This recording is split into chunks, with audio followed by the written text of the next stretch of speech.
Thank you, Monet, and welcome everybody. Thanks for having me, and thanks for the opportunity. From my side, just welcome also for everybody that is joining us. I've been asked to talk about rabies and the impact that it's got on divers now that it's been found in seals. So when we first heard about this was obviously on the television news. So I'm not sure whether everybody saw this news clip. So just for those who have not seen it, I'm just going to play this quickly just to make sure that everybody knows what we are talking about.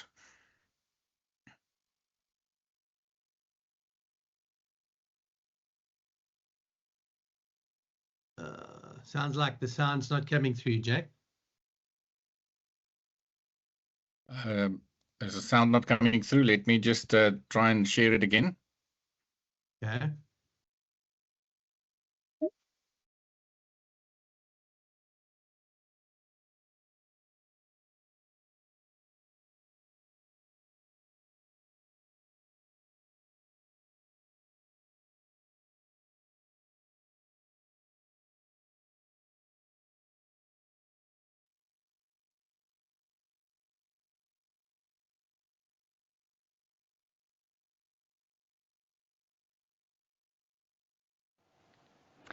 Now, holidaymakers and Cape Townians were alarmed a few days ago when a seal attacked and several swimmers, including a child, on Clifton's 4th Beach. The child was attacked and so was a woman.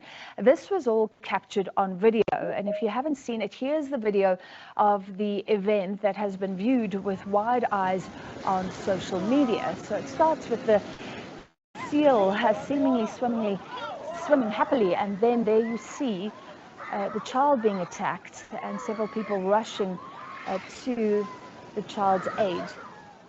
And it doesn't stop here. If you continue watching, we'll see that the seal pup, it is a seal pup, continues to attack somebody else. Most people are cleared, but it has been reported that a woman remained in the water and she didn't hear the warning.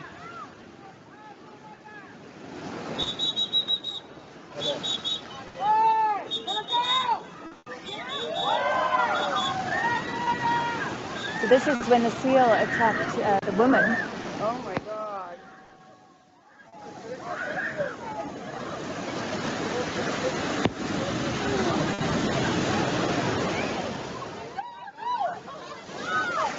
Mira los 14. A playa la vida y 14.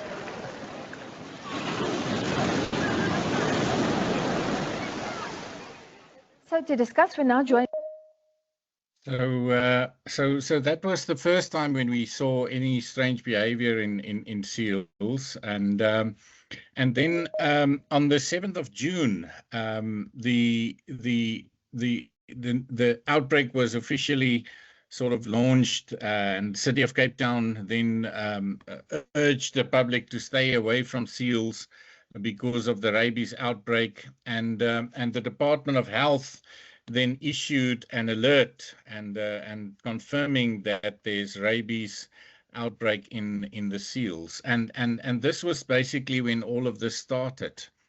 So the question, of course, would be, who are the world experts when it comes to rabies in seals? And have there been previous records of rabies reported in seals? And the answer is that this is actually the first outbreak that's reported in Cape fur seals in the world.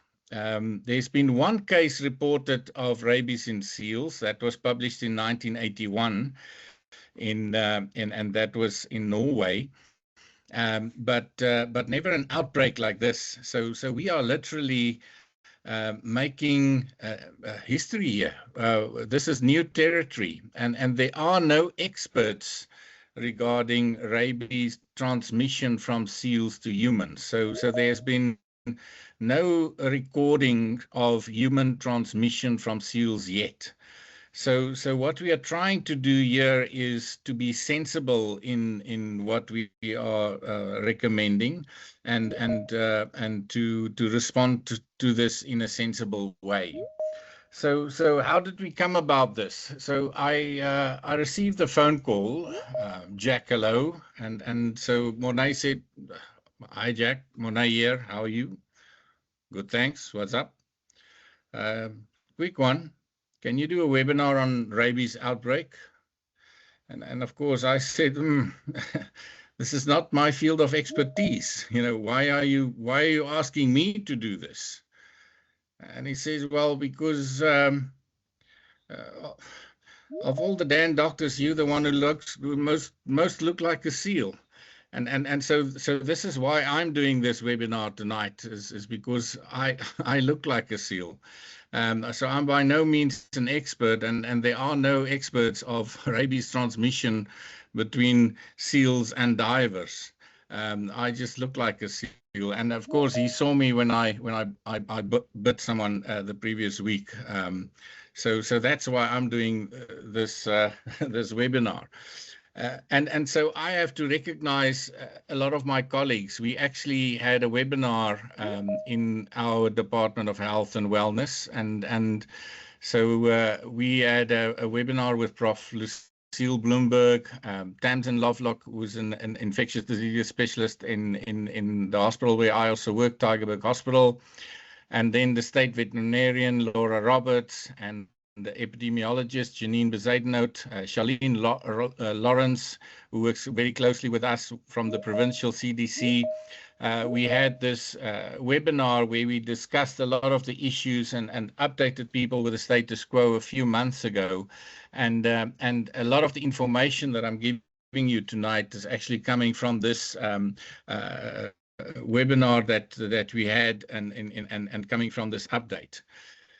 But I think first, before we jump into the details, let's just make sure that everybody understands what we're talking about. So what is rabies? Rabies, of course, is a viral infection of the brain. And rabies is spread between animals and humans. And when we talk about this disease, why are we concerned about this? It's because if you get rabies, it's almost 100% fatal disease. There are very, very, very few people who survive rabies. There have been cases of survival, including in South Africa. Here you can see one of the cases that have been reported, and this was in 2016. This was published in South Africa, where there was one case that survived. But this is very, very rare. If you get rabies, your chances of survival is almost non-existent. Most people will die.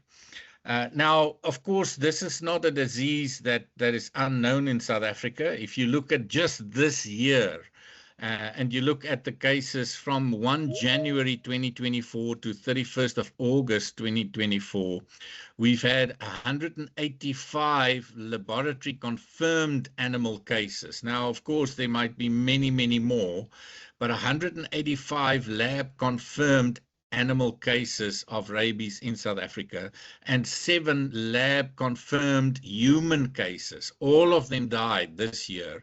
And these goes up to September, 3 of them in KZN, 3 in the Eastern Cape, and 1 in Limpopo province. So we definitely have rabies in South Africa. And how the disease is transmitted is from the saliva of animals. So it's via scratch or a bite or even just a lick of the mucous membranes. That is how the rabies virus is then transmitted to the human. You cannot get the virus through intact skin.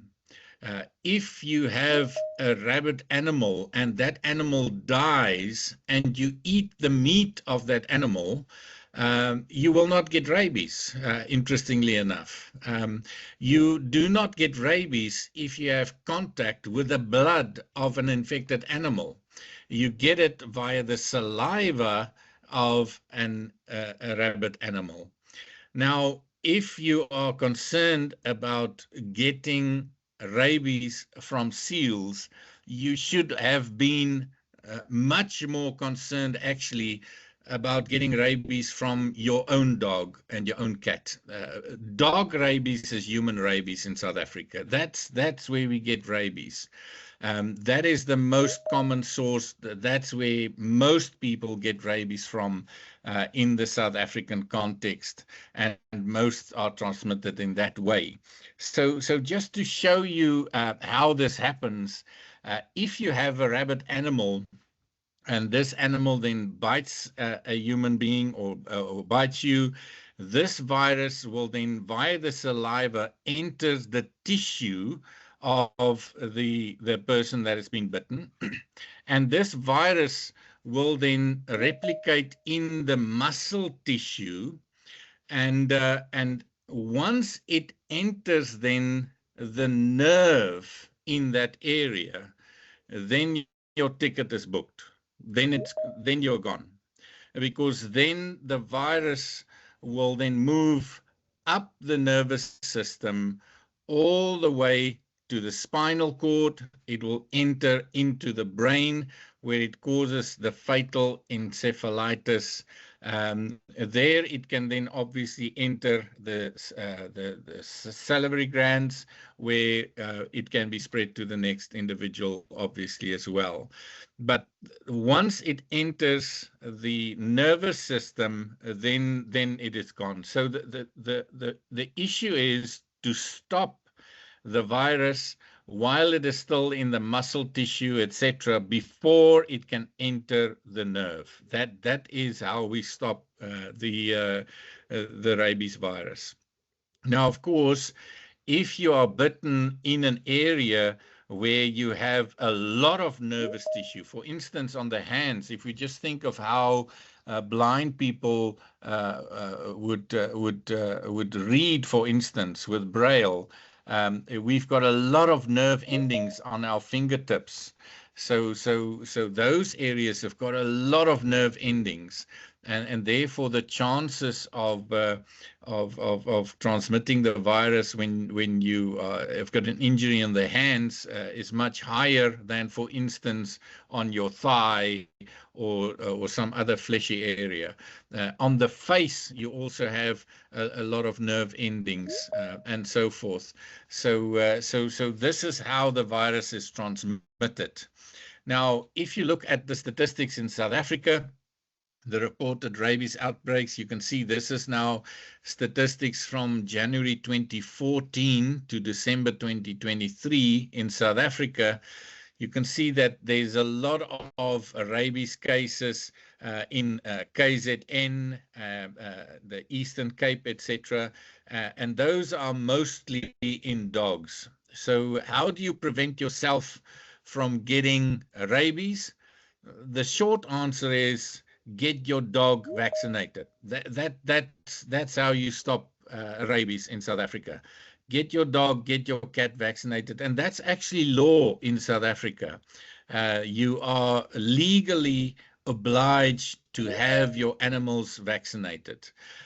We also obviously have wildlife rabies in South Africa. So, for instance, in the Western Cape, here where I am located, we've got a few of the foxes that are known. So the people around here know that if you see these wild foxes coming into town and acting strangely, then you know that that they are the bat-ear foxes. Then you know that that's likely to be a rabid animal. So these are the animal rabies cases till December 2023. And if you look at the human rabies cases during the same period, you will see that it follows more or less the same distribution. And you can see again what I said earlier, that dogs are the most common source of rabies cases. A few cases in cats, you can see 2 cases. From 2019 to 2023, just 2 cases from cats, but you can see the vast majority of rabies cases, dogs. That is the source of rabies in South Africa. So to have dogs vaccinated, that is how we stop rabies in South Africa. So if you've been exposed, etc., and you want to have a test, and you want us to confirm whether you've been exposed, then here, of course, is the list of medical tests that we can do. There are none. Obviously, that's not the full truth. There is one test. We can remove your brain once you died. This is how we confirm. And that's the problem. We cannot do a test to say whether you have been exposed to rabies. We cannot do a test in you to show whether you are likely to develop rabies. There are some tests that you might read about on the internet that talks about PCR tests, etc., etc. If we send those tests to the NICD in Johannesburg, those tests are so unreliable. And the reason for this is obvious, that the virus is hiding in the nerve tissues, etc. And a negative test means absolutely nothing. Those tests would not give us an answer of whether you are at risk or not. So none of those tests are done in practice. The only test is if a person dies after they've presented with the typical signs and symptoms of rabies, then one would do a post-mortem examination of the brain, and that would tell us whether a person has had the rabies or not. Now, after a bite, the incubation period, as I say, would differ, and it's typically about 1 to 2 months. The shortest period can range from a few days, actually.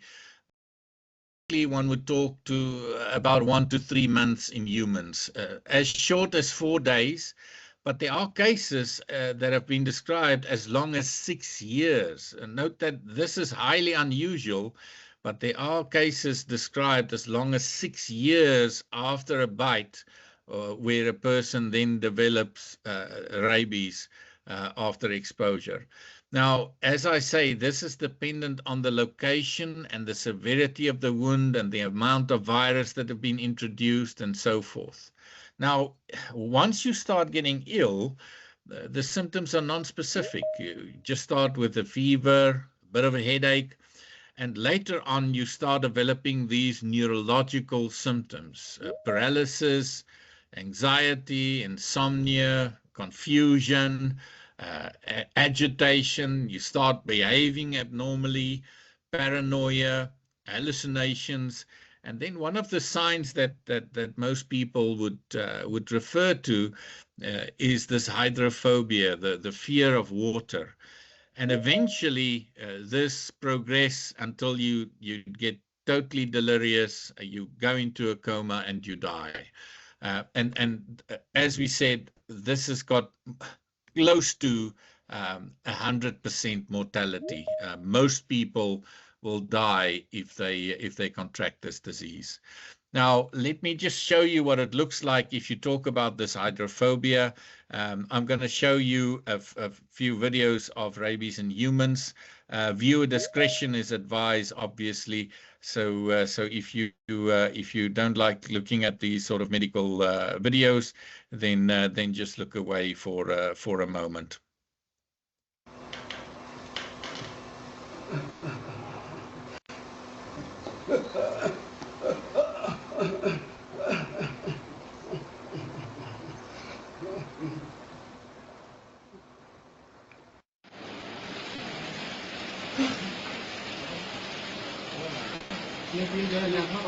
P जाओ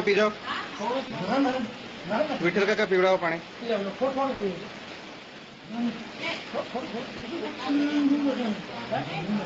पीवड़ाओ विठल काका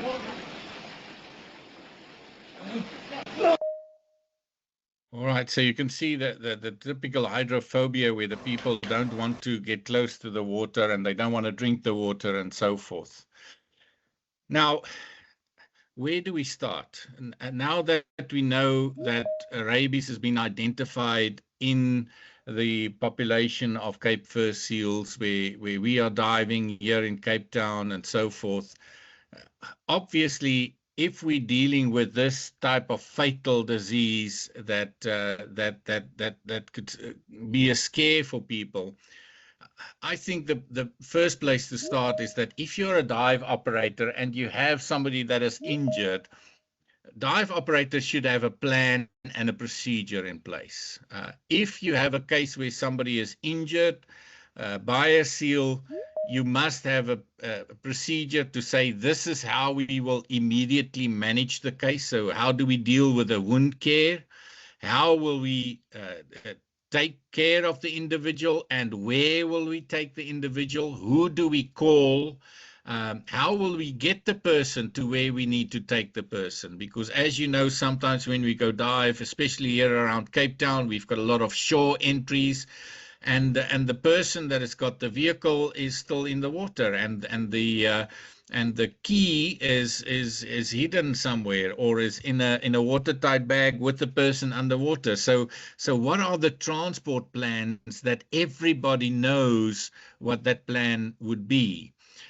And also, especially if we have international people visiting, what information and education and flyers or something do we have available for them that we can say, well, if you want to know more, further information is available at, because sometimes people can go so overboard with this that there's almost like a panic that is unnecessary about this.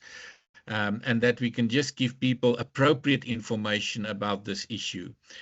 And I think then that one should avoid high-risk interactions and not unnecessarily go and look for trouble. So dive masters and instructors should be alert towards abnormal behavior of animals, and then obviously guide the people that they are responsible for appropriately, especially if you're working with a group of diving students and so forth. And I think that would be a good starting point for divers. All right, and I think that's the introduction. So let's start. Let's start with the presentation. So what do we know then about interactions between humans and seals? Now, if you go and look in the literature, there are actually many different conclusions in the literature. So there are actually positive mutual interactions described, and when you look at the literature regarding these positive mutual interactions, universally, these are described where those interactions are typically initiated by the animal. It's when the seal would come to the human. It's not initiated by the human trying to chase the animal or trying to go to the seal. Those are the positive mutual interactions. By far, the most are the benign, it's actually non-interactive approaches where there's no increase in the alertness of the animal, there's no threatening, there's no avoidance behavior. And technically, we won't see these as real interactions. The animal is totally oblivious, or they're just totally indifferent to the presence of the human. We see this with, let's just call it the tame seals in the area, or they're habituated. And it's sort of a sustainable coexistence between the animals and the humans. And some examples would be the swim with or swim in parallel, and this depends on the specific species, where you're 20 to 40 meters away from them in the water, and as you can see, there's actually not an interaction. You're not in direct contact with them. You see them at a distance while you are diving, and you're not really going to touch them or interact with them. You're just diving with them in parallel. The safe boating distance for fur seals typically around 30 to 50 meters thereabout. With kayaking, the literature describe around 150 meters because as soon as you get closer, they would actually go into the water, and you will actually be disturbing them in a sense while they are resting and busy digesting and so on and so forth, which would be seen as some of the negative interactions. So this actually comes from a research article where you can see a description of one of these what they refer to as a positive interaction between both species, where this was in Gold Harbor in South Georgia in 2009, where they actually look at a YouTube video and describe this, where this person was just sitting on the beach, and this baby seal, the elephant seal, just actually came towards the individual and initiated the contact with the individual. And you can see that there's no aggression or anything strange here, and so that is one type of contact that you would see described in the literature. You will the divers amongst us will know that seals are very curious, and they would often come and interact with divers.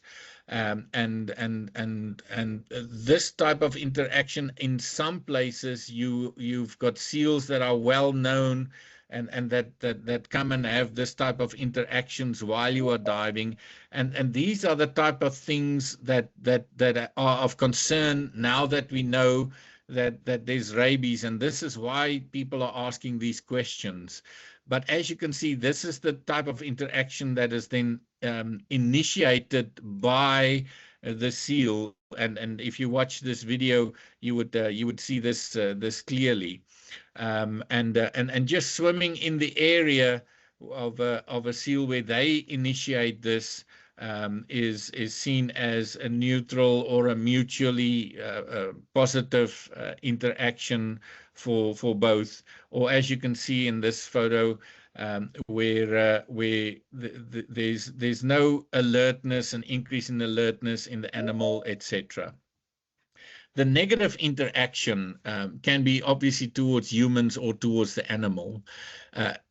If we talk about a negative interaction from the human to the animal, we normally talk about those interactions that are initiated by the humans. If you try and chase them down or do anything that change their natural behavior, you disturb their rest, you disturb their digestion, you disturb their feeding or anything, that is negative interaction.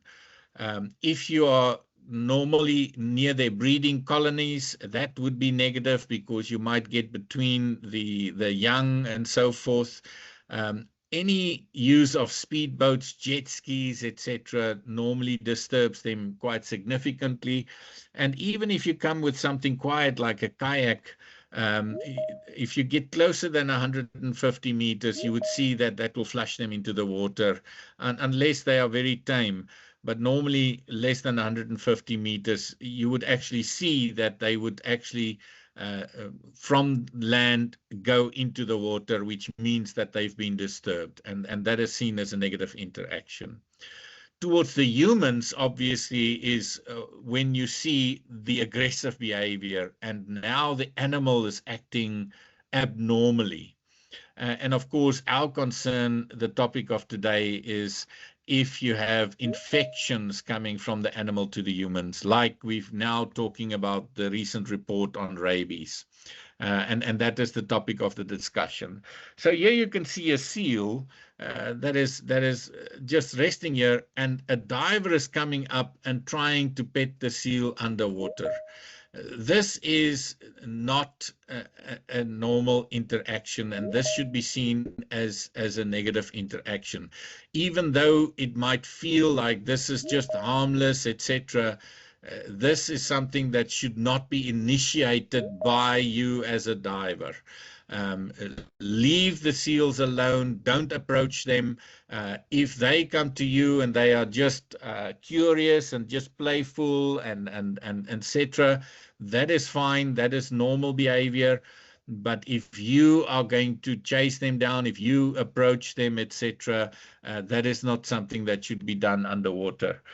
In this case, here you can clearly see that the diver is trying to reach out to the seal, and you can see the startle response with the mouth gaping open, etc.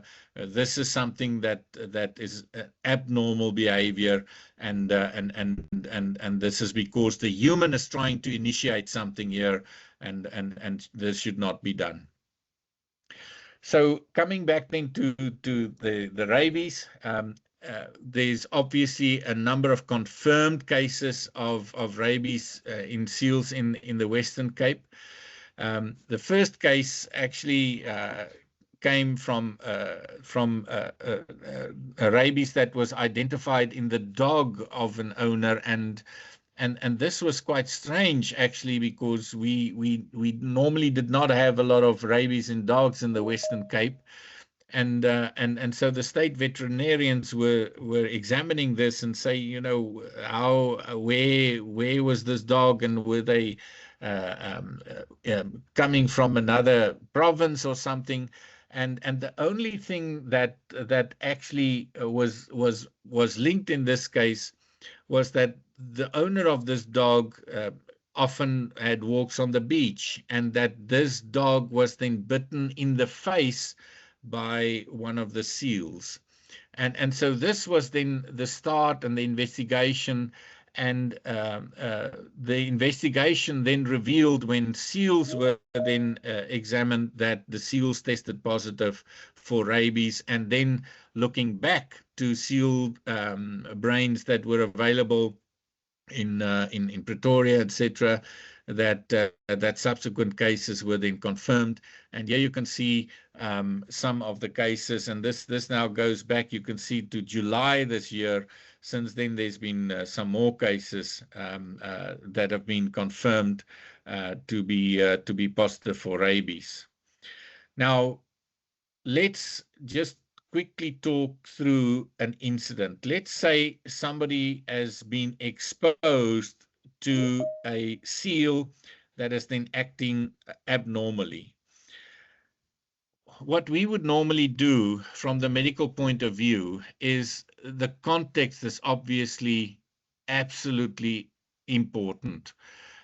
The question is, of course, which animal was behaving abnormally? Was it the seal, or was it the human? So we look at the animal itself. So was there any strange or unusual or unexpected behavior for the context? Or was there any sign of illness? So irritability, restlessness, exaggerated reactions to sound, light, or poor coordination? Or we're looking for signs indicating that there's neurological problems. So the brain is affected of the animal, or obviously if the animal is dying shortly afterwards. Some epidemiological clues give us a context. So if you have recent confirmed rabies cases in the same area, so even if it's in other animals.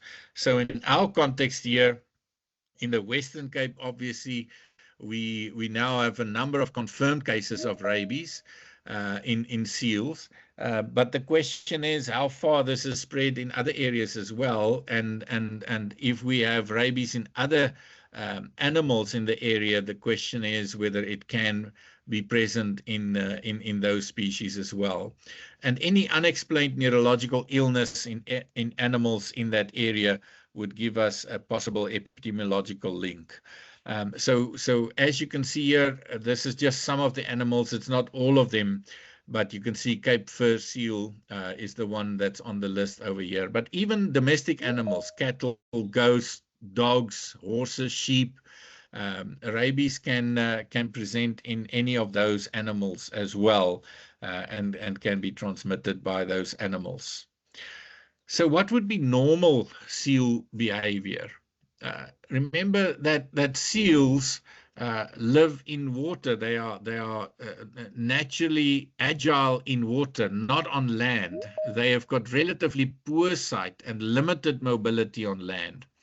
So when they are on land, they're going to feel quite vulnerable. So they would tend to flee to the water if you disturb them. And that would be considered normal behavior. When they are on land or in the water, they are not territorial. They would not try and protect their territory. And if that seems to be what they are doing, that is not normal behavior.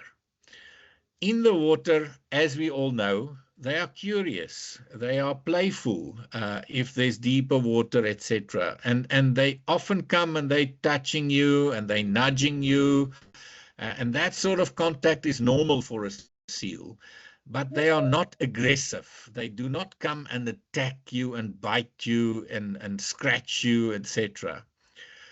They can be defensive and protective of their young. And obviously, if you're going to corner them and you're going to threaten them, then they might give you a bite if that's the context there. If they are distressed or they are in pain and you try and touch them, then they might bite in that sort of situation. And that is normal. That is not abnormal behavior. Abnormal behavior is when they are overtly aggressive. And if they are on land and they start and approach you or an animal, if they start and approaching a dog or something else, that is abnormal. Normal behavior is for them to flee to water. If they have ongoing aggression, like the video that we've shown earlier, that is abnormal behavior. Now, just note here, I'm saying that the behavior is normal. Or the behavior is abnormal. I'm not saying that that is rabies. That is not how we diagnose rabies. The diagnosis of rabies is made when the brain of the animal is sent and the diagnosis is confirmed. There are other conditions, just for instance, domoic acid can present in a very similar, if not identical way in the animals. So it's not to say that that animal then has definitely rabies.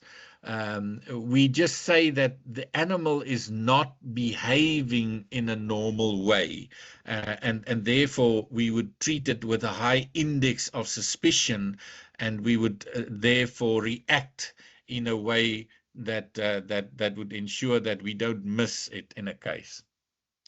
Our local government in the Western Cape has recently published a document, and many of you might have seen this document, that just reiterate these sort of issues that I've spoken about. So they would say abnormal seal behavior is if they're highly aggressive towards seals or inanimate objects or to boats or to people, if they are attacking and biting other seals, especially around the face, if they are chasing or attacking vessels or attempting to board them aggressively, or seals that are isolated by others or within their colony, indicating a potential rabies infection and so forth. And then on the beach, if there's unprovoked aggressive behavior, such as charging at or rushing towards the public, aggressively approaching or attacking dogs or people or litter or something else, and then snapping at imaginary objects, head bashing, twitching, and uncontrollable shaking, odd swimming patterns, including floating with hunchback or head above the water, signs of physical distress, so red eyes, retching, foaming at the mouth, etc. So you can see what I've been talking about is the neurological infection, the brain being affected by this infection and the encephalitis that results from the infection by the rabies virus. Now, as I said, if an incident has occurred, the question we're going to ask is, what is the context in which this injury occurred and which animal has been acting abnormally? And many times we find that the animal that was acting abnormally is the one with the pink scarf. And that animal was looking for the trouble, and it's not the seal that was acting abnormally. This photo coming from Hout Bay in Cape Town, and published in a journal regarding a seal bite, actually, a few years ago. So when you look at the advice that was recently published, this comes from our government on the 15th of this month. The precautionary measures is avoid the contact with seals. Don't go and look for trouble. And if a seal bites anyone, then you should leave the water, and because we know that there's rabies in seals, we would then inform Cape Nature, and there's a specific contact number, and make a video clip of the seals so that we can see what the behavior is like. Because remember, our state veterinarians, they are the experts, and I must really say that these people really know what they are doing. And if we send these video clips, they can identify the animal. We can see whether this animal is behaving abnormally. And we would typically, if this happens on a beach, for instance, we can close the beach, or if this happens in a diving context, we can know in that area there might be a high risk, and the authorities can then have the seal captured, etc. Or we can make sure that nobody else is then endangered unless the seal has definitely left that area. Obviously, if anybody has been bitten, and if that is now in the diving context, the dive operator must have a plan and a procedure in place. So how do we seek the medical attention, etc., and how do we deal with a wound, etc., which I would cover in a bit more details. And the question is, what if there are people here and they say, well, I've actually been bitten or scratched in the last 6 months, and so forth. So people that have been bitten in the last 6 months, those people, we advise, should also consult with the local state veterinarian in the district disaster management, and then report that, so that we can also have an assessment and decide whether some treatment, etc., is required for that. When you want to prevent rabies, get your animal's rabies vaccine up to date. It's your own dog. That is the main reason people are going to get rabies.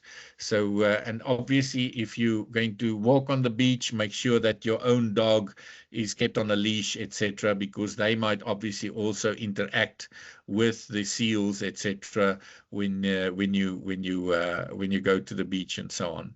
And then there are some contact details for the state veterinarians in the area. This is for our neck of the woods, and you can have a look at those when you watch the video afterwards. So I'm just going to display this for a second or so. All right, so what do we do? If we as doctors now deal with such a case, we look at the exposure categories, and we manage the wound based on that exposure category. So obviously the category 1 would be a person that has had no direct contact, and they just hear, you know, I've been in contact and I swam with the seals, and I've been in the presence of a rabid animal, or I've petted the animal there in Hout Bay, but there was intact skin, etc. We just wash the exposed skin surfaces, etc., but nothing more than that is necessary. The category 2 and 3, category 2 is where there's no breach of the skin, there's no bleeding, etc. Direct contact with the animal, no breach of the skin, no bleeding, so just bruising, only a superficial scratch, etc. And the category 3 is where there's breach of the skin and any amount of bleeding, contact with mucosal things, etc. With all of those cases, we give a full course of rabies vaccine. So here you can see that in some cases you might have a significant bite on the right-hand side. On the left-hand side, you can see just a scratch or a small little puncture wound. all of these cases are treated exactly the same. And the risk of all of these are the same in terms of getting rabies. The big problem, of course, is that the things on the left, the pictures on the left, they are unlikely to present to a medical practitioner because it's such a small puncture wound or just a scratch. And I think that is a very important concept to be aware of. If the skin is broken and saliva has likely gotten in there, so a scratch from a tooth or even a lick. So if you've got broken skin and a rabid dog just licks this and the saliva comes on there, you can get rabies from that exposure. So all of these would get exactly the same treatment. So how do we manage the wound? In medicine, we sometimes use strange big words that might confuse people, but let there be no confusion with what we mean with the word vigorous, intensive washing here. So when we say vigorous, intensive washing here, we want to get rid of any virus that might be in this wound. So we use water to irrigate it. If you've got nothing else, just use seawater and tap water and just irrigate the wound, etc.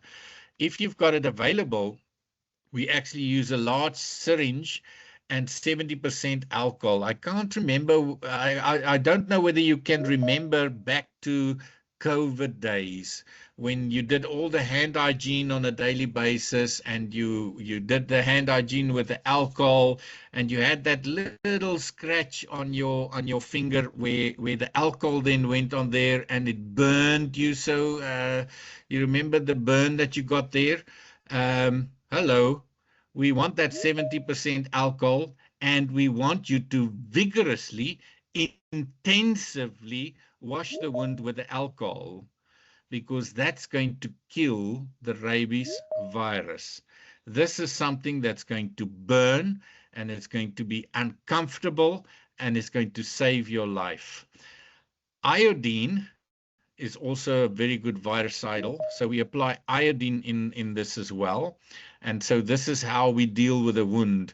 And this is something that we would like to have available to deal with a wound immediately. When we go to the medical facilities and we have a dog bite, we give specific antibiotics, etc., to prevent infections. It's important to remember that when we deal with a seal bite, that there are specific organisms and marine organisms present when we talk about marine infections, and then specifically in the mouths of seals that are not present in dog bites or cat bites, for instance. So we want to make sure that we cover for mycoplasma, etc. So doxycycline or ciprofloxacin would be what needs to be added as part of the antibiotic cover for those infections in the seal bites. And of course, tetanus vaccine, if you did not have your tetanus updated in the last 10 years. Now, how do we protect the individual who have been exposed? There are two vaccines, and these vaccines are cell cultured and embryonated egg based, and these are given intradermally in the shoulder, so in the deltoid. We'd never give it in the bum, so never in the buttock.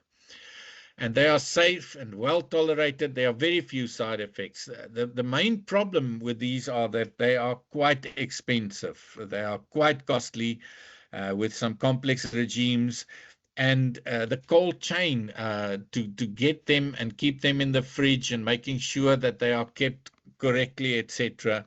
And we do have it accessible here in the Western Cape, where we've got the problem with the rabies now confirmed. The problem, of course, is that it takes 7 to 10 days for your body to develop immunity.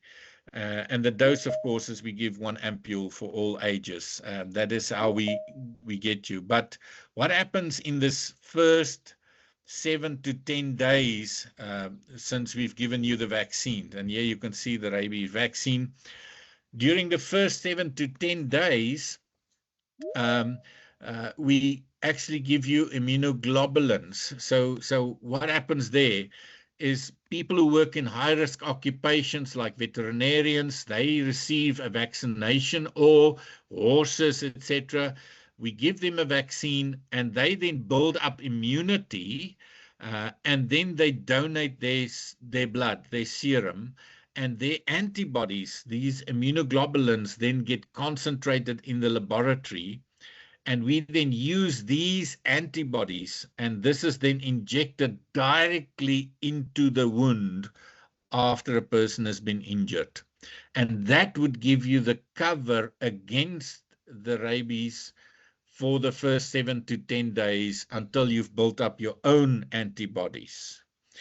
And we also use this for individuals who obviously cannot receive the vaccine, for instance, if they are allergic or something like that. Now, the immunoglobulins, here you can see on the picture for human rabies immunoglobulin. This we use especially also for wounds on the fingers, the head and the face, etc. Remember I said that this is where you have a high density of neurons, or if you've got mucosal exposures.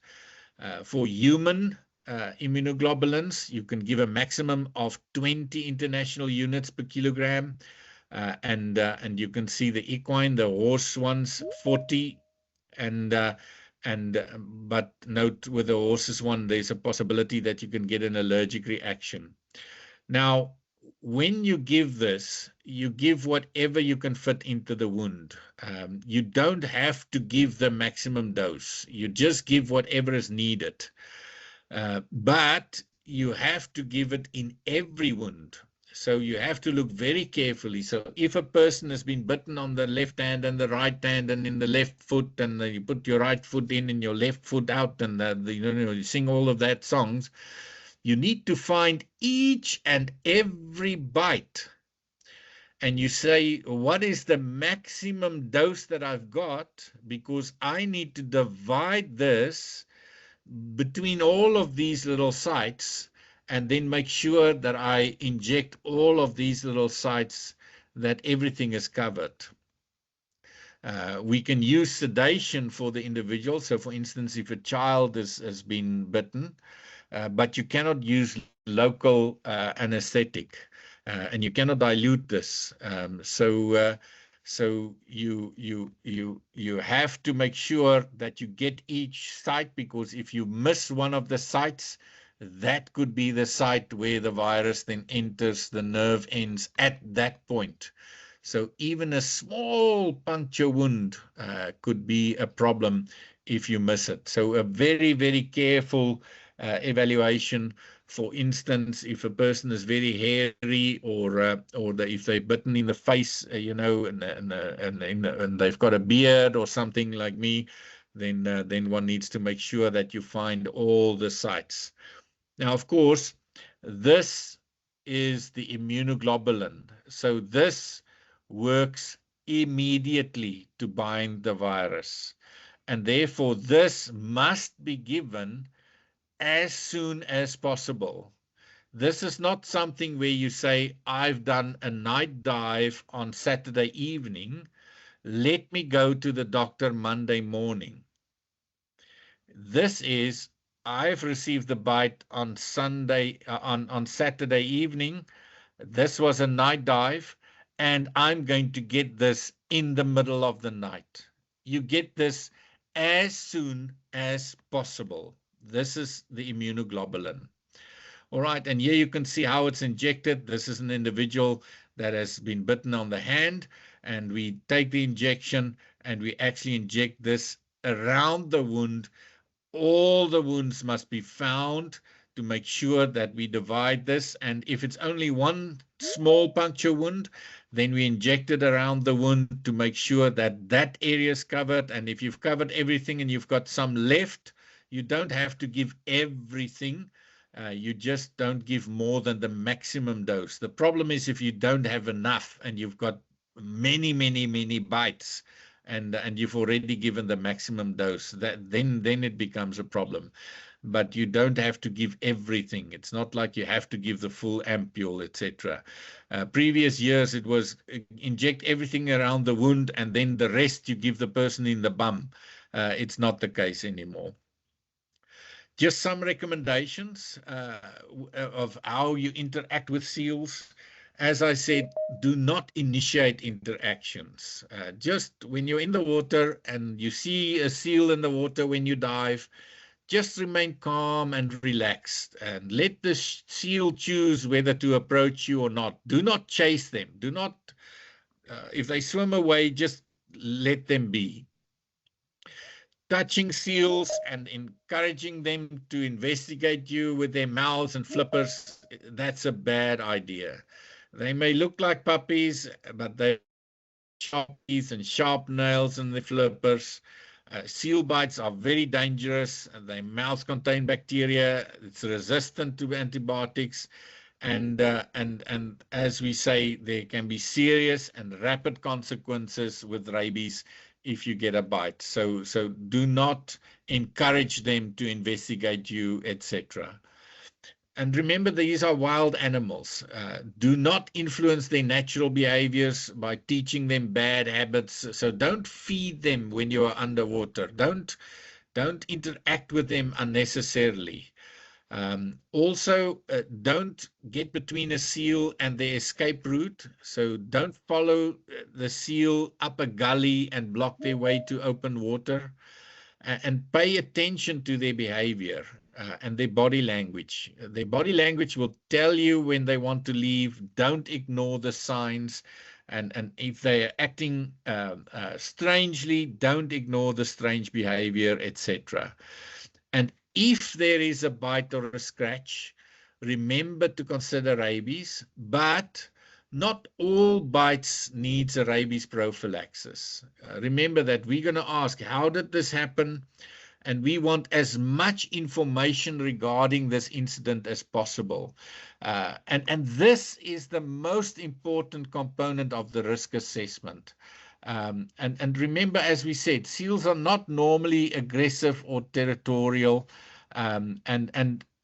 We are now the first people in the world to deal with this issue. So we want the videos, we want the information so that the state veterinarians can do all the research, etc.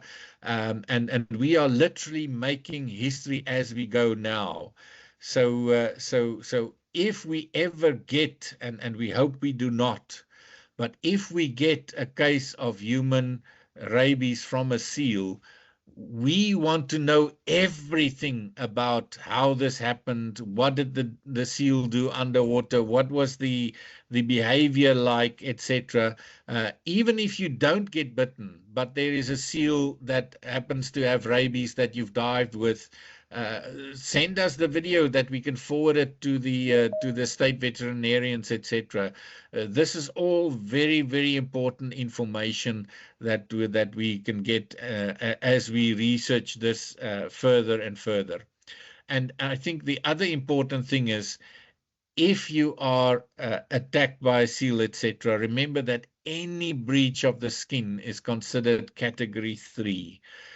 So even if it's just a small puncture wound, that can have a virus enter into the skin and therefore enter into a nerve end, and then the virus can travel all the way up to the brain. Now, the question, of course, is, and we've had many such cases, and we get many calls via our hotline with the number that you can see at the bottom there, where they say, I've been bitten some time ago, 3 months ago, etc. What should I do now? Because you say that I must get this injection as soon as possible, etc. We actually do a risk assessment for each one of those. So I'm one of the specialists at Tygerberg Hospital. And as you can see there, Tygerberg Hospital, Groote Hospital, that's where we keep the medication. These have all been centralized. So it's not available just at any medical practitioner or at your GP's practice, etc. It has to work through the central facilities because these are scarce resources. So the infectious diseases specialists, even if you've got a doctor that knows exactly what they're doing, they have to work with the specialists at the tertiary academic hospitals. And there's a risk assessment that is done for all of them. And this is discussed with the infectious diseases consultant. And they will advise you if you have any concerns and discuss the details with you and tell you whether there's necessary for any treatment or any vaccines that you need, etc., etc. So these would be the consultants at Tygerberg Hospital or at Groote Hospital. There's also the National Institute for Communicable Diseases have got a hotline, and they could give advice. And if you are a diver, you would know our hotline, and we've got the doctors on call, or you can write us an email and send us an email query. And we can answer some questions over there if you've been exposed and you've got some queries regarding those things. Another question that we asked quite frequently is what about prevention? What about PrEP? So pre-exposure prophylaxis. This is recommended obviously for higher risk individuals. So if it is your occupation to work with these things, we know that veterinarians, etc., that they receive a vaccine for rabies when they are exposed on a frequent basis, or they are likely to be exposed. So this is possible. I would say that your biggest bang for your buck, if you want to prevent rabies, get your own dog vaccinated. That's point number one. That is the best way for you to prevent rabies in South Africa. If you work with animals and you work with dogs, etc., you're a veterinarian, etc., those individuals might consider to get pre-exposure prophylaxis. In other words, get vaccinated. There are some places in Africa and so forth where it might be quite difficult to get the immunoglobulins. So if you get bitten, you might get the vaccine, etc., but to get quick access to the immunoglobulins might be difficult. So if this is something that you do, I think it might be useful to discuss the vaccine with your travel doctor, and visit your travel doctor and ask them whether this is something to consider. But I don't think that it is something that I would recommend for divers in general. I think if you are at risk of getting bitten by dogs, then yes, that would be where you're going to get your rabies. It's going to be from dogs. When you go to Sodwana and it's a rabid dog in KZN that's going to bite you, it's not going to be a seal in the Western Cape. And then, of course, if you are in a high endemic area with limited post-exposure access, there are a few ways in which you then get your post-exposure prophylaxis. So if you've had your vaccine, it doesn't mean that you don't have to do anything. You then don't have to get the immunoglobulins. You then just get the vaccine on day 0 and on day 7, but not the immunoglobulin. The rabies immunoglobulin is needed. Just the vaccine boosters on day 0 and day 3. So you get your vaccine on day 0 and day 7, and then afterwards, if you are bitten, just on day 0 and day 3, you get it, and there's routine boosters that you get. So that's how we prevent it in those things. And I think that would be the presentation. Mornay, I'm going to hand back to you. I'm not sure whether there might be some questions here and there from the people. We might have some time to answer 1 or 2 questions, or if there are some questions from individuals, or there might have been questions posted in the chat. Thank you for the opportunity. Yes, Jack. So there are quite a few. I noticed, I don't know if you can see the Q&A, and then in some of the chat functions there are. But before we go there, I see Cynthia's got her hand up. So let me see if I can put her mic on, and then Cynthia, you're more than welcome to ask away. Let me just try and get that. Okay. Okay, I can't seem to get the mic to read AI information. Okay. Yes, I saw your comment. Seems like you're worried about the privacy. I do apologize. We've got Firefly that we use for our internal meetings, and I see when I hit submit, it was obviously part of the attendees.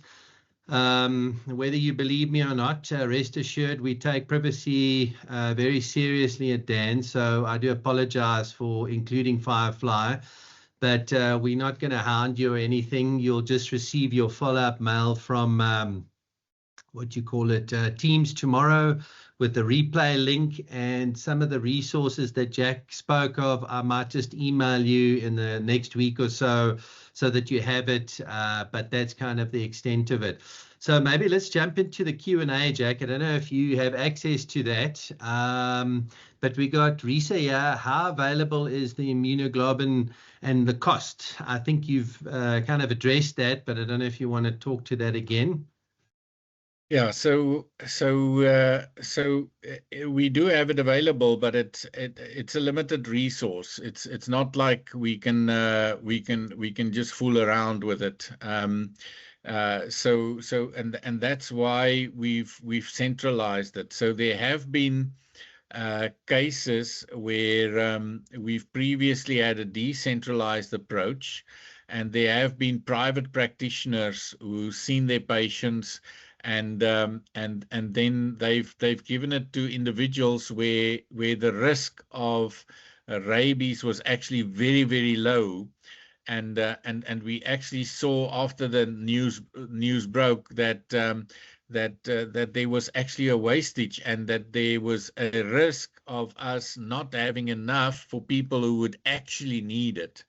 And that's why the decision was taken that all cases will be discussed with the infectious diseases consultants at the academic hospitals, and then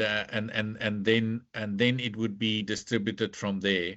So that was why the decision was taken, and so this is essentially the background to that decision.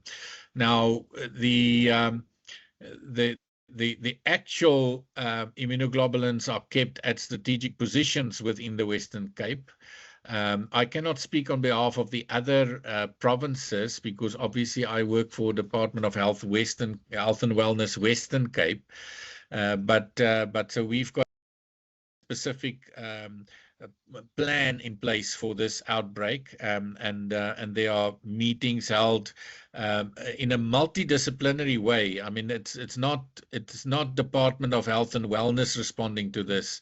There's a team that involves the state veterinarians. It's our disaster management team.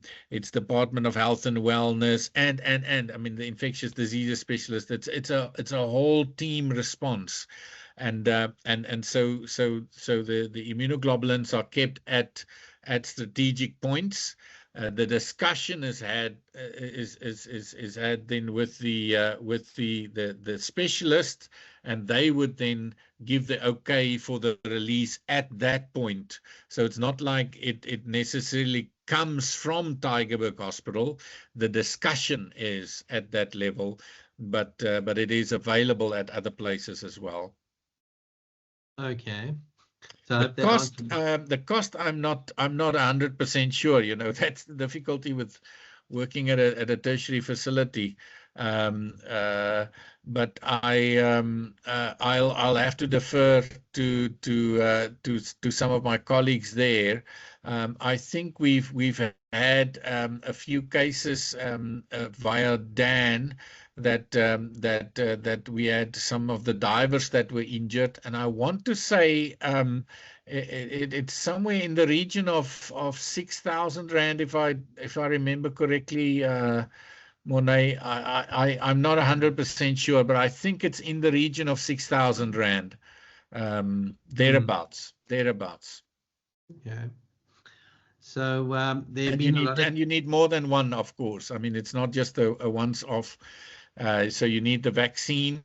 It's a doctor's consultation. You need the vaccine. You need the immunoglobulins, and then you need the follow-ups for the vaccine, and so forth. Yeah. All right. So, yes, we've had some folks that had to leave and said, thank you, very informative. We've got a handful of questions here that I can see via the Q&A. So, Miquela, she says, I was vaccinated last year. I wasn't standard. However, it used to be, or it wasn't a standard, I guess, but now it used to be. What happened over the last few years? Why has access changed? So I'm not sure what the question is. So it sounds like you could get vaccinated in the past, but now it's changed a little bit. If so, why, and yeah, so no, forth. I'm not sure, and whether it's in the Western Cape, etc. Okay. So it might be related to immunoglobulins. So immunoglobulins, I know is the decision has been taken, but I'm not sure about availability of vaccines, perhaps, or something like that. Okay. I'm not 100% sure. Yeah. All right. So Stephanie asked, do you know how the animals, or which animal the seals contracted rabies from? So if I recall, I think you mentioned maybe some of the Batia foxes and things like that, Jack. That's conjecture from my side, So I think there's a lot of research that'll happen from the side of the state veterinarians, and so obviously there would be a lot of conjecture, because we know that there's endemic rabies in many other animal species, and so the question is, which other species do the seals interact with? Like foxes that prey on the seals and their pups, and where there could be fights, and there are many such instances, So I wouldn't know. This is not my field of expertise. I think the veterinarians would be the better people to speak to that question. But yes, I wouldn't know. But something like the foxes would sort of make sense to me, just like it was transmitted from the seal to the dog, in the woman, that first sort of brought this to the fore in our province. That would be something that makes sense to me, but I couldn't say whether this is exactly what happened. I mean, I wouldn't know. Okay, so another question, which I think you did address, but here goes. What are the chances of surviving a rabies bite if you've been vaccinated in the last 5 years?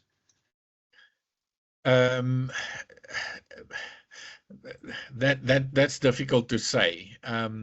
So of course, when you've been vaccinated in the last 5 years and you get bitten, you still need to get the vaccine on day 0. So on the day that you've been bitten, you need to get the vaccine, and then another vaccine on day 3. Okay. So having the vaccine just means you don't need the immunoglobulins. You just need the vaccine booster on day 0 and day 3. The immunoglobulins are quite difficult to get if you travel in Africa and so on and so forth. Yeah. But you still need the vaccine. It doesn't mean that I've been vaccinated and now I'm immune and I don't need to get any medical treatment. You still need to see the doctors on day 0. In other words, the day that you've been bitten. So that is something that needs to be very clear. And I think the question is, will your immune system be high enough that it eliminates the virus? In some persons that might happen. And in some cases, it might just slow down the progression of the disease. So if you read the medical literature, it would seem like some of the cases where you've got a very, very long incubation period, where it takes years between a bite and you developing the disease to the extent that you die from it, that could happen then in persons who've been vaccinated but then not receive the appropriate vaccines on the day that they've been bitten. And that is one of the concerns when people say, you know, should I get vaccinated? The doctors say that we actually sometimes don't want to promote pre-exposure prophylaxis, because then people think, oh, I'm fine, I don't need to react when I'm bitten because I've been vaccinated and now I'm fine. So it must be very clear, if you've been vaccinated, you still need to get the vaccine on day 0 and day 3. Okay. Another question. This was right in the beginning. You had a couple of numbers, and the person asked from Swim Cape Town, how many of the 185 confirmed rabies cases were seals, and how many deaths from rabies were seals related? I don't know if you have that information, Jay. Yes, I have that. 0 and 0.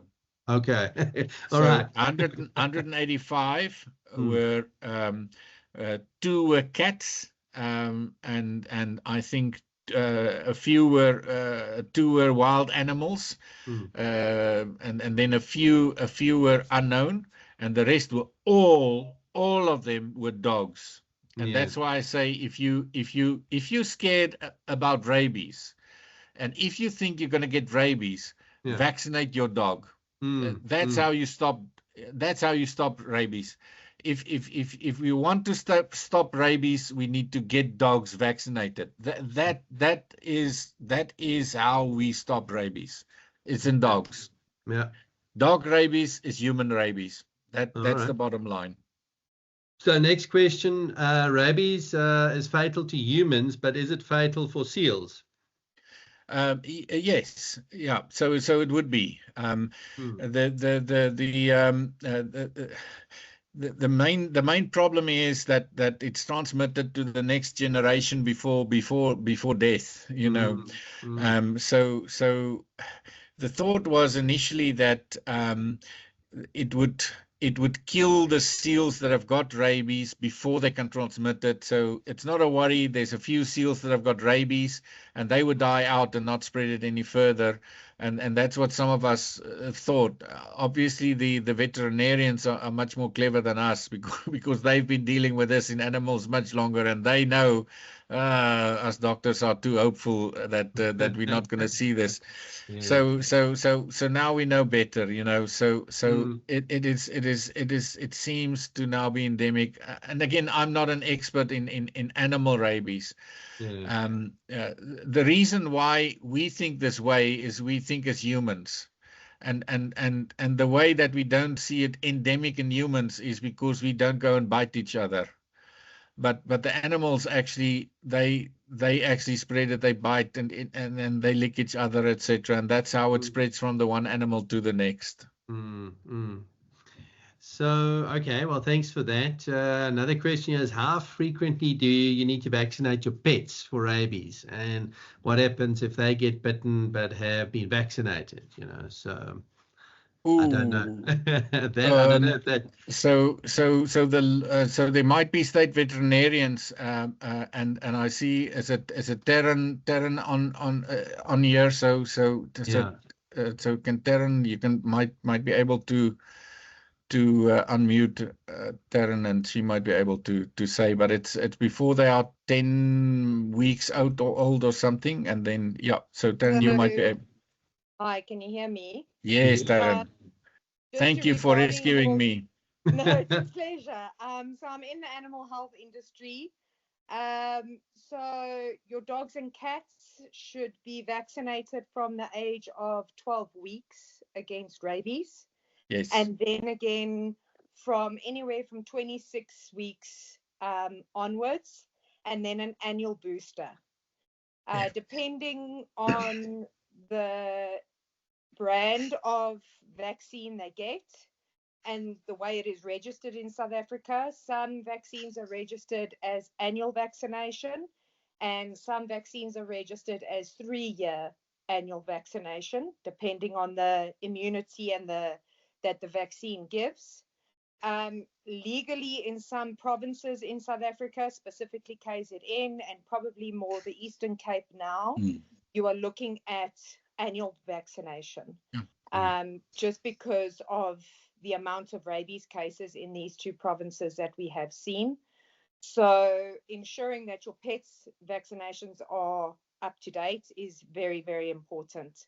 As a pet owner, you are legally obliged to do these vaccinations. So that's on dogs and cats. And Taryn, that's where you're gonna get rabies. Yes, exactly. It's not the seals. It's your own dog. That's where you're gonna get the rabies. Yeah. So we have basically confirmed that globally, if we can vaccinate all dogs against rabies, we can eliminate rabies in humans, because that is the number one spread of rabies globally. So it is so important, especially in South Africa, and unfortunately this disease is so unknown in South Africa, and now that we are seeing it in the seal population, it's becoming, there's more education around it, and thank you for this webinar because it has been absolutely fantastic. Thanks. Because it's just the general public don't know about it, they don't see it as much as people in animal health do. But if you speak to vets, specifically in KZN and Eastern Cape, you'll be shocked at the amount of rabies that we do see. All right. Well, thank you, Taryn. So I don't know, Jack, if you're aware. Yeah, sorry. And I just want to add what Taryn said. What we often struggle with as doctors is if you are bitten by your dog, etc., and we then want to make sure that the dog has been vaccinated, you can't find the vaccination card for the dog. So don't just vaccinate your dog. Make sure you know where that proof of vaccination is, because we need to, as part of that risk assessment, we want to know that information as well. So and that is extremely important, because if your pet, dog, cat is suspected of having rabies, legally you have to euthanize that pet and send the brain off for testing. So if you do not have a vaccination card and your dog bites someone, whether it's you or another person, and they insist they want to know if the dog has rabies or not, and you don't have a vaccination card, then it's a death sentence for your dog. Keep those up to date. All right, some good advice there. Well, on the subject, Keith wants to know, he's from Port Nolloth in the Northern Cape, and there are obviously a number of seal colonies along the coast from Kleinseer to Oranje River mouth, and he wants to know if we're aware of any instances of rabies in those colonies. Have there been any reports from that part of the world? So I only know of what's happening in the Western Cape. I don't know whether Taryn knows whether her colleagues there has more information, and perhaps you should allow Taryn to share a video, because she's our local expert here. So I don't know, but common sense would say that if they are starting to act abnormally, then one should just be careful and then see whether one can have those brains then tested and inform the state vets, etc., etc.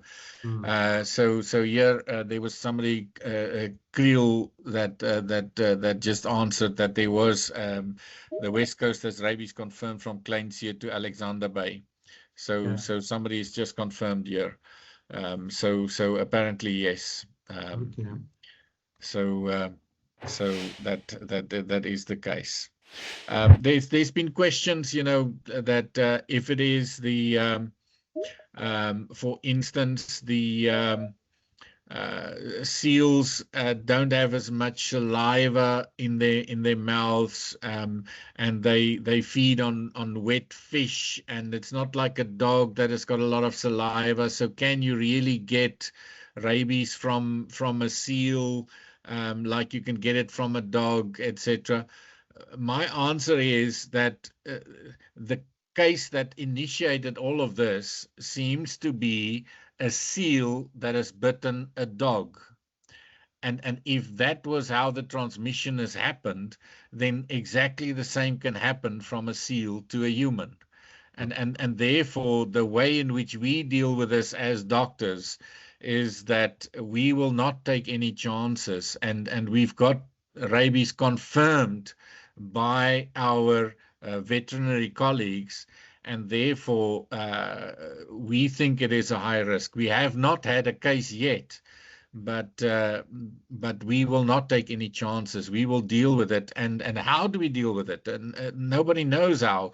So we deal with it exactly the same way in which we deal with it as a dog bite. So we give the vaccines, we give the immunoglobulins so that we stop the virus from getting into the nervous system. That's the way that we deal with it. So there is a question, maybe Taryn, if you still have your mic on. There's a question here: is there any veterinary involvement in terms of trying to manage the outbreak amongst the seals? So yes. Okay, I've lost her in the okay. Back, there we go. As far as I know, yes, there is. There is still a lot of state vet and veterinary involvement along the Western Cape with the seals. So if you suspect anything, phone your veterinarian or phone the state vet to report it. Okay. Yeah, and some of the programs that have been discussed at the meetings involve, for instance, the tame seals that you've got around Hout Bay. I mean, there are some of the resident seals there. They are being vaccinated and then tagged so that we know the ones that are vaccinated. And so there are programs like that with the veterinarians that are underway, so that they don't pose a risk to the public, specifically because we are such a high tourist destination. And City of Cape Town and the Western Cape government take this very, very seriously, because this can have a major impact on our tourism. So programs like that are currently underway. But the thing is, obviously we won't be able to do this for all of them. It's not like a fox or something where you can put the vaccine in bait, because a fox you can bait them. A seal wants their food to swim and be fresh. They don't eat stale food that is dead already. So that makes it very difficult to get the vaccine to them. You have to sort of catch them and inject them with something. A seal. I think there's going to be a lot of research going into this. So I think if you currently doing master studies in veterinary sciences, etc., this is a golden opportunity to get some funding from the Western Cape government and so on to do research. I think it's a very interesting time we are in now with this. So Jack, there's still quite a number of questions, but shall we answer another 3 or 4 and then call Sure. it a night? So there's one question here. I don't recall you talking about this, but question from Tasha is, will having a tetanus injection be able to avoid getting rabies if bitten by a seal while in the ocean?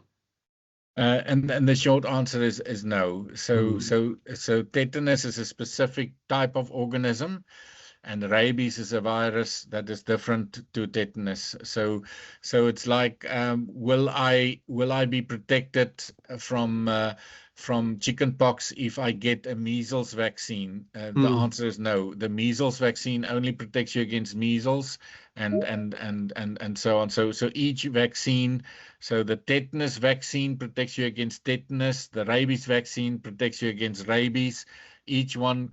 Our immune system is a fascinating system. It's once you get that piece of material from the virus or the bacteria or whatever, and you expose the body to it, your body makes a targeted immune response to that item.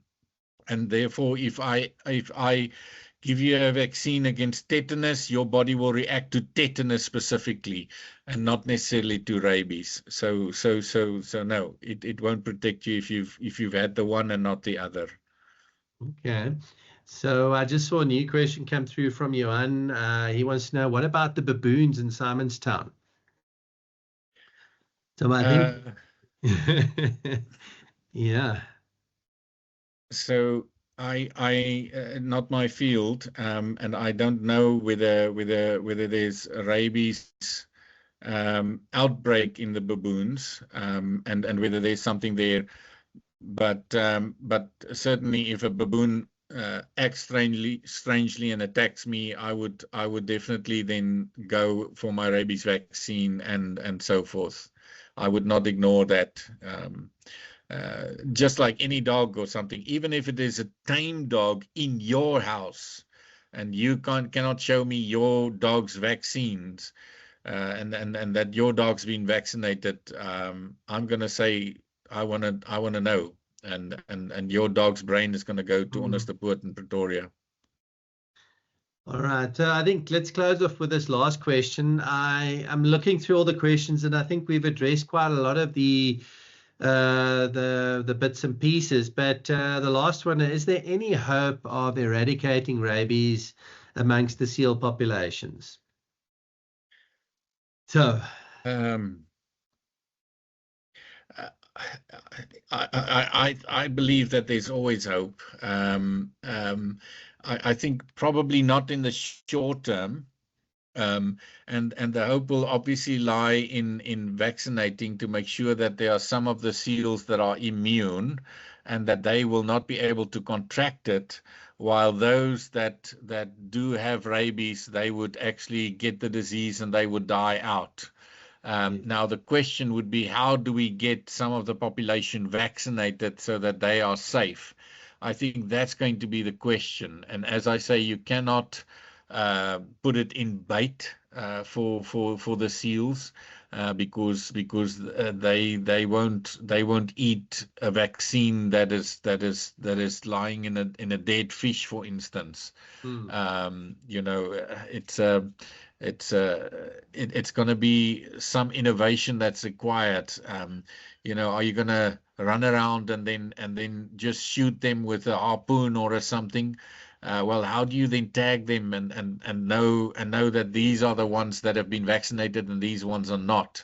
So the tame ones that we see around Outbreak and so on, you can, because we know which ones they are, you might sort of catch them and then tag them and then vaccinate them. That's possible, but I don't think you can do it for all of them. But I'm sure that our veterinary colleagues are scratching their heads and seeing whether they can come up with a solution, and we'll see. So I'm hopeful, but I think in the short term, this is this is new territory. I mean, we've never been faced with this, and I think the world is looking at us as far as this is concerned. Well, Jack, thank you very much. And then obviously, Taryn, for your contribution. I have just put a little info piece in the chat box. So if Jack didn't answer any of your questions, or you might have additional questions that you think of after the webinar, you're welcome to send us a mail. It's very easy. It's just danmedic@dansa.org. Or, you know, if you go to our website, dansa.org, you can find a variety of ways to engage with us online or via email. Or alternatively, you can always call the hotline, and the number is in the chat there, but it's just 082 8210 6010. And we can take your details and connect you with the right people. But from my side, it's been quite amazing. We've had a lot of people. We still have about 180 people online, so clearly it's something that people enjoyed. Jack, from my side, thank you. And I loved the introduction where one day Mornay called you and said, let's have a talk. But seems like it paid off, and I'm glad that, you know, you took it from the start to the serious stuff and painted the picture of, you know, where it comes from, what you need to do, and the medications and so forth that are available. So from my side, thank you very much. And to everybody that attended, thank you. It's been great. If you got any other topics for us that you'd like us to talk about, send us a mail and we will see what we can do. But from my side, thank you and good night. And I think, Mornay, just to add on to what you're saying is if people struggle to work out a specific procedure or something, or they want advice from Dan, we are more than willing to help. But I think importantly, especially the people in the Western Cape, but as it sounds like, this might be all around the coast. I think all dive operators must have a procedure to deal with this. And I think not just the seals. If you are a dive operator in Sodwana and one of the people are bitten by a stray dog in the area, how do you respond to that? Who do you call? How do you get hold of the state veterinarian in the area? This is important information to have. Otherwise, the person is going to walk around for a week and not get the dog to the state veterinarian. You don't know who to call. You don't know where to get the vaccines and things. I think make sure that those procedures are in place wherever you go and where you're going to dive. So I think start working on those procedures. I think that's the important message for me. Thank you.